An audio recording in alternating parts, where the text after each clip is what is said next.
everybody, this is Sweetie here. Welcome back to our channel अंश commerce take. आज हम cash flow का statement का चैप्टर स्टार्ट करने वाले हैं। तो लेक्चर 1 है ये, और इसमें हम कैश फ्लो स्टेटमेंट के सारे कंसेप्ट क्लियर करेंगे। तो फर्स्ट है आपका कैश फ्लो होता क्या है। कैश फ्लो अकाउंटिंग स्टैंडर्ड 3 का रिवाइज स्टैंडर्ड है। तो ये अकाउंटिंग स्टैंडर्ड 3 रिवाइज्ड में आता है, और कैश फ्लो में हम इनफ्लो और आउटफ्लो को स्टडी करते हैं। तो इनफ्लो और आउटफ्लो क्या है? ये है कैश और cash equivalent during the period under a report. मतलब जिस पीरियड के लिए आप एक रिपोर्ट प्रिपेयर कर रहे हो उसमें कितना कैश और कैश के इक्वल कितना कैश आया और कितना कैश गया, मतलब कितने कैश का इनफ्लो हुआ और कितने कैश का आउटफ्लो हुआ। तो हम यहाँ पे बेसिकली अपनी कैश फ्लो की स्टेटमेंट को चेक करते हैं। तो इसके लिए हमें एक फॉर्मेट दिया हुआ बुक में, जिसको हम format of cash flow statement बोलते हैं। तो जब भी आपने ये फॉर्मेट प्रिपेयर करना है तो उसको लिखना है for the year ended as per the accounting standard 3 revised. तो ये टॉप पे आपने हर परफॉर्मा बनाते वक्त लिख देना है। और इसमें हमने क्या क्या कंसिडर करना है। फर्स्ट है cash flow from operating activity, second है cash flow from investing activity, और थर्ड है cash flow from financing activity. तो यहाँ कहाँ इन तीनों से कितना कितना कैश आया और गया वो स्टडी करेंगे। और आपने इनके जो ऑपरेटिंग एक्टिविटी, इसको पहले इनर कॉलम में इसके जो भी कॉन्सेप्ट होंगे उनको इनर कॉलम में ऐड करना है, देन ग्रैंड टोटल बाहर डालना है। इसी तरह इन्वेस्टिंग का अंदर डालना है, फिर उसके बाद उसको बाहर वाले कॉलम में, आउटर कॉलम में पुट करना है।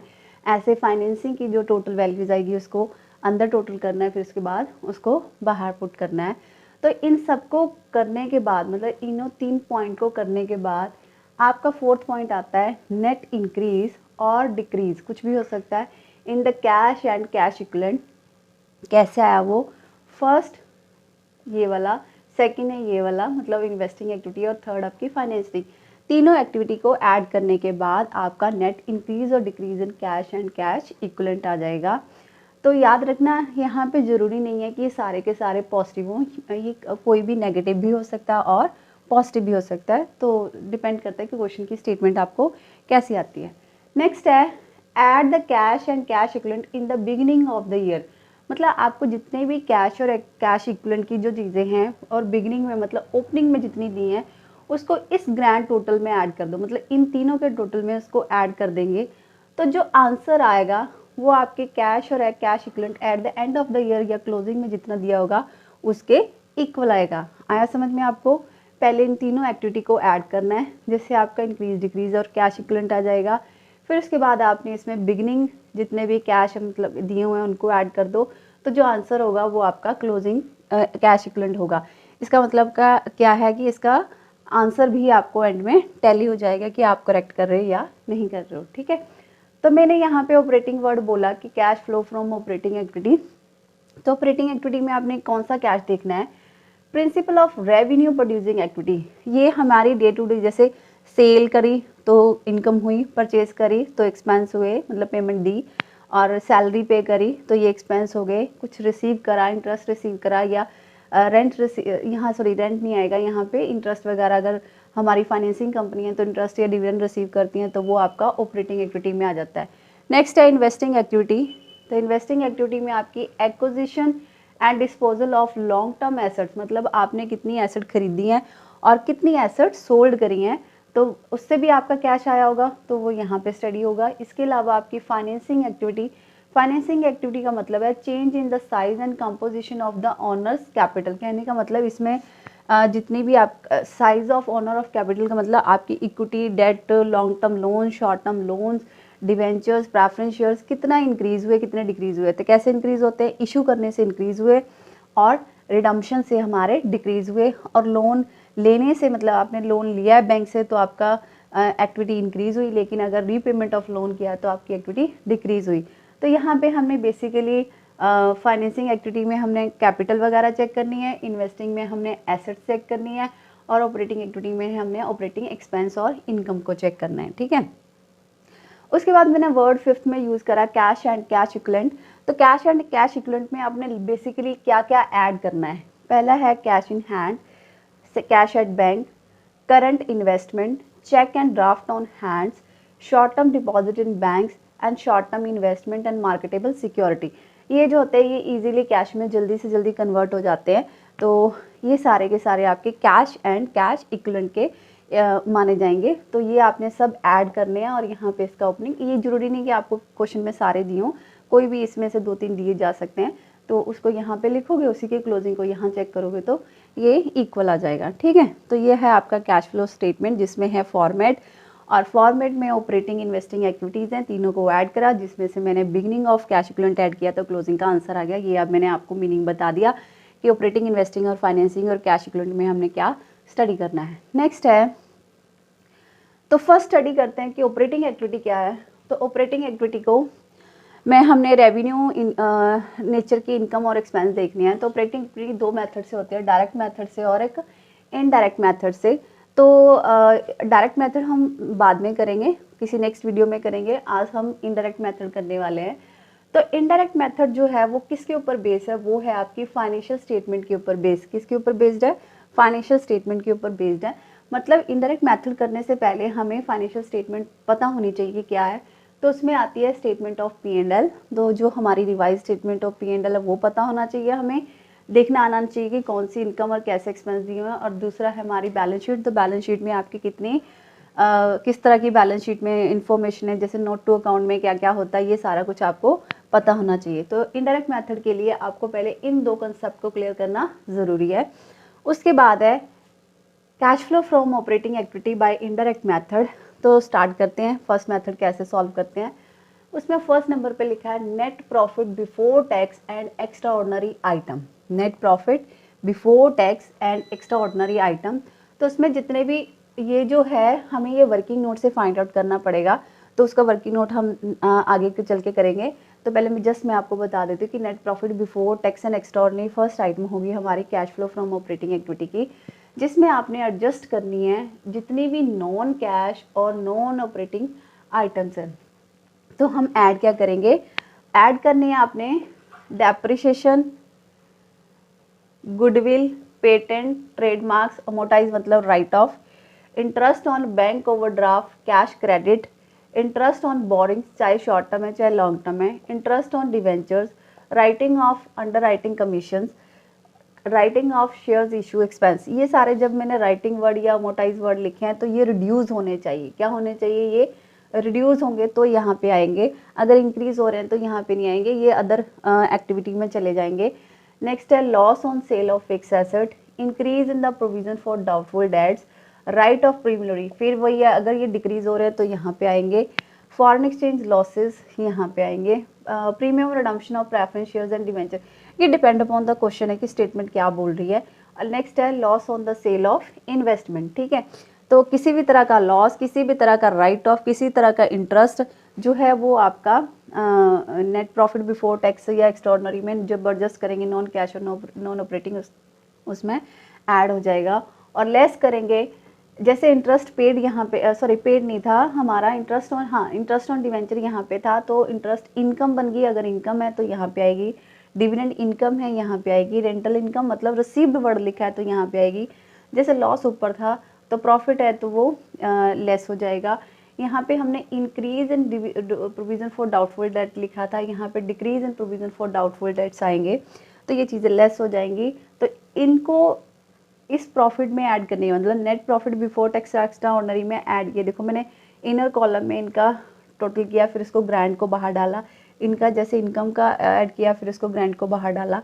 तो इनको एडजस्ट करने के बाद आपका आएगा profit, operating profit before working capital changes. Before working capital changes को हमने यहाँ मतलब ए, ये रहा आपका बी और ये रहा आपका C point, A plus B minus C करेंगे तो आपका ये operating profit before working capital changes आ जाएगा।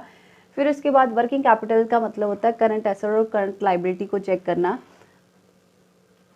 ऐड करेंगे decrease in current asset, increase in current liabilities. E point है आपका डिक्रीज इन करंट एसेट और increase in current liability.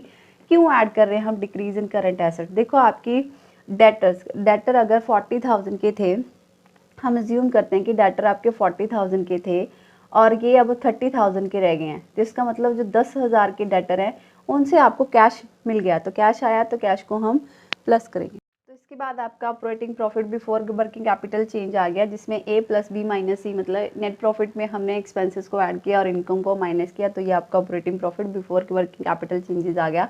Working capital का मतलब होता है हमने किससे डील करना है, current assets and current liabilities.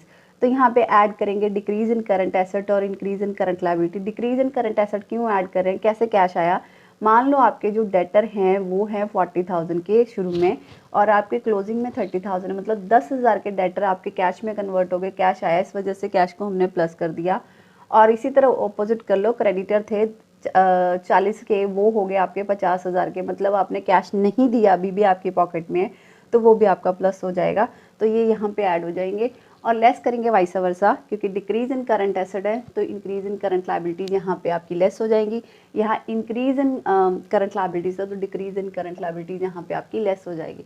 जिसके बाद ऐड लेस करने के बाद ये बनेगा cash generated from operating activity, मतलब आपने वर्किंग कैपिटल की डिक्रीज इंक्रीज करंट एसेट और करंट लायबिलिटी को ऐड किया और इंक्रीज डिक्रीज करंट एसेट और करंट लायबिलिटी को लेस किए करने के बाद आपका cash generated from operating activity आ गया, जिसमें से हम लेस करते हैं इनकम टैक्स पेड। तो इनकम टैक्स पेड याद रखना है, यहाँ पे नेट ऑफ टैक्स रिफंड लिखा है। नेट ऑफ टैक्स रिफंड का मतलब होता है अगर आपको टैक्स का कोई रिफंड है तो वो लेस हो जाएगा।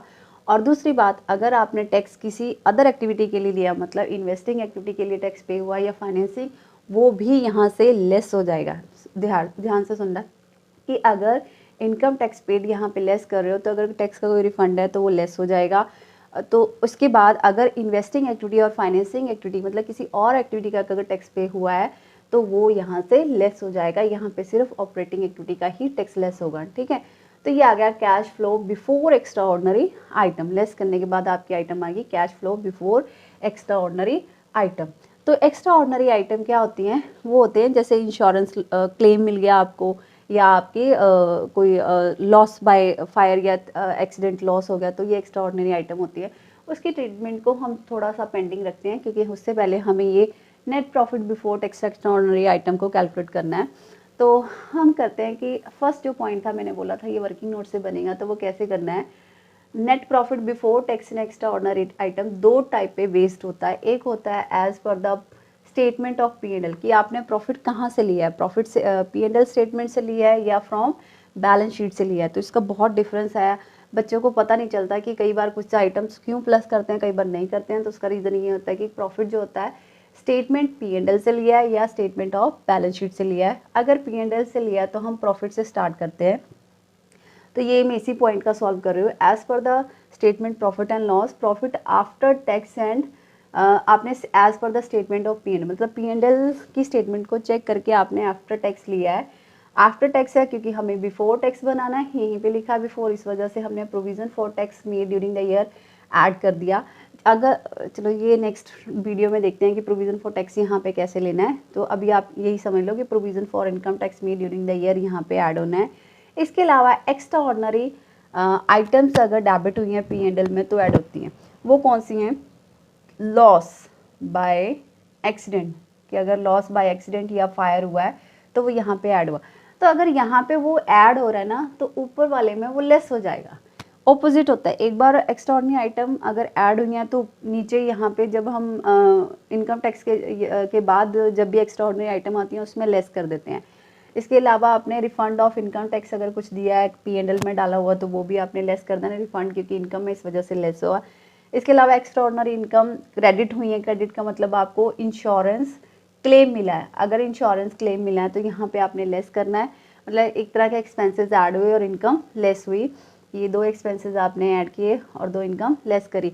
और यहाँ पे इंश्योरेंस अगर एक्स्ट्रा ऑर्डिनरी आइटम में इंश्योरेंस क्लेम आपकी माइनस हुई है तो यहाँ पे ऐड हो जाएंगी, मतलब इसका इफेक्ट खत्म हो जाएगा। तो उसके बाद आपका नेट अमाउंट बाहर डाला जिससे आ गया आपका net profit before tax and extra ordinary items, यही उठा के आप यहाँ पे पुट कर दोगे। उसके बाद आपने ये सारा कंटिन्यू प्रोसेस करना है, ठीक है। और एक बात ध्यान में रखनी है, जो मैं extra ordinary item word use कर रही हूँ तो ये ध्यान रखना पड़ना है कि कौन सी एक्टिविटी का, ऑपरेटिंग एक्टिविटी का है, इन्वेस्टिंग एक्टिविटी का या फाइनेंसिंग। अगर ऑपरेटिंग है तो ही यहाँ पे आएगा। अगर इंश्योरेंस क्लेम होता लॉस ऑफ फिक्स एसेट और तो फिर हम मतलब accidental loss of fix asset या insurance claim of fix asset, तो इंश्योरेंस क्लेम हमारा इन्वेस्टिंग एक्टिविटी का था, तो हम इन्वेस्टिंग एक्टिविटी में डालते, फिर हम ऑपरेटिंग एक्टिविटी में ऐसे इसको एक्स्ट्रा ऑर्डिनरी आइटम नहीं मान सकते। तो इसके बाद इसका नेक्स्ट टॉपिक है if the starting point from surplus, मतलब बैलेंस शीट से लिया है, तो ये कौन से नोट टू अकाउंट में मिलेगा आपको, रिजर्व एंड सरप्लस में। तो आपने कैसे करना है, closing balance of surplus minus opening balance of surplus, मतलब क्लोजिंग प्रॉफिट को ओपनिंग प्रॉफिट में से लेस कर देना है, तो आपका आ जाएगा different between the closing and opening balance. तो उसको आपने आउटर कॉलम में लिखा, ऐड करना है, क्योंकि जब हमने प्रॉफिट में से लिया था तो हमने सिर्फ प्रोविज़न फॉर टैक्स को ही ऐड किया था यहाँ पे, लेकिन हम बैलेंस शीट में से ले रहे हैं तो सारे आएंगे। डिविडेंड पेड, डिविडेंड में पेड में final propose dividend during the year, तो ये ड्यूरिंग द ईयर मतलब ये प्रीवियस ईयर का है, प्रीवियस ईयर का लेना है आपने। Interim dividend during the year, transfer to reserve, ये अगर रिजर्व इंक्रीज हो रहे हैं तो यहाँ पे आएंगे। Provision for tax made during the year, इसके अलावा ये चीज़ें हमने पिछले में भी करी हैं, सेम है, प्रोविज़न फॉर टैक्स भी लिया है, और एक्स्ट्रा ऑर्डिनरी आइटम अगर डेबिट हुई है तो वो प्लस हो गई, सेम रूल यही है, यहाँ पे प्लस हुई हैं तो आपके जो ऑपरेटिंग एक्टिविटी का मेन हेड बनेगा या मेन कंसेप्ट होगा उसमें से वो लेस हो जाएंगी एंड में, एक्स्ट्रा ऑर्डिनरी आइटम से पहले, सॉरी बाद में। फिर उसके बाद है less, then refund of income tax credit in a P&L, वही आपने पहले भी जब आपने यहाँ पे प्रॉफिट एंड लॉस स्टेटमेंट से लिया तब भी ये लेस किया था, और एक्स्ट्रा ऑर्डिनरी आइटम भी वहाँ पे लेस करी थी, वही इंश्योरेंस क्लेम यहाँ पे लेस हुआ तो एंड में ऐड हो जाएगा। तो ये आ जाएगा आप net profit before tax and extra ordinary items. तो ये रही इसकी कुछ आइटम प्लस होनी है, डिविडेंड है, इंटरम डिविडेंड है, transfer to reserve, provision for tax, extra ordinary item plus, और अगर रिफंड करना टैक्स और एक्स्ट्रा ऑर्डिनरी आइटम माइनस करने के बाद ये आपका net profit before tax and extra ordinary item आ जाएगी। कैश फ्लो ऑपरेटिंग एक्टिविटी का आपका ये कंसेप्ट कवर हुआ। तो यहाँ से आप net profit extra ordinary item के लिए वर्किंग नोट भी बता दिए मैंने, as per the profit and loss और as per the balance sheet कैसे आएंगी, और उसकी वैल्यू पुट करोगे तो आपका ये आंसर आ जाएगा। तो कल हम इसके नेक्स्ट कंटिन्यू रखेंगे, इसी का ही ऑपरेटिंग के कुछ कंसेप्ट हैं, transfer to general reserve, dividend और टैक्स प्रोविज़न कैसे पे होती हैं, वो हम सारे कल डिस्कस करेंगे नेक्स्ट वीडियो में। तो keep watching, keep learning, wish you all the best. अगर आपको मेरी वीडियोज़ अच्छी लग रही हैं, पढ़ाया अच्छा लग रहा है तो please like and share it. Thank you.